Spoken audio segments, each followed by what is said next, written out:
ఇందులో మీరు ఇంకో రహస్యం గమనించండి. నీళ్లు ఎప్పుడూ మామూలుగా తాగుతూ ఉంటే ప్రాణం పోదు, కానీ విషయాలు మనకి జ్ఞాపకం ఉండాలి అంటే, ఆలోచనలు పెరగాలి అంటే అన్నం తినాలి.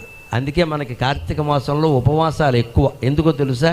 ఉపవాసం ఉంటే అన్నం లేదుగా, మనస్సు కూడా నీరసంగా ఉంటుంది, పనికిమాలిన ఆలోచనలన్నీ ఆగిపోతాయి. ఎవరన్నా మనతో మాట్లాడడానికి వచ్చిన, పొద్దున్నుంచి నిన్నేమో ఏకాదశి, ఇవాళ సోమవారం, రేపేమో ద్వాదశి, క్షీరాబ్ది ద్వాదశి, బాగుండదు, 3 రోజులు ఉపవాసమే, ఇంకేం మాట్లాడడానికి ఏం లేదు, ఇక్కడ నీరసం, గొంతు రావట్లేదు. అలాగే ఉండాలి కార్తీక మాసం. కుటుంబ విషయాలు, పనికిమాలిన విషయాలు మాట్లాడడానికి కాదు. ఇది మాట్లాడకూడదంటే ఆలోచన రాకూడదు, ఆలోచన రాకూడదంటే అన్నం తినకూడదు. ఏకభుక్తం ఎందుకు పెట్టారంటే మీ ఆలోచనలన్నీ తగ్గిపోవడానికి.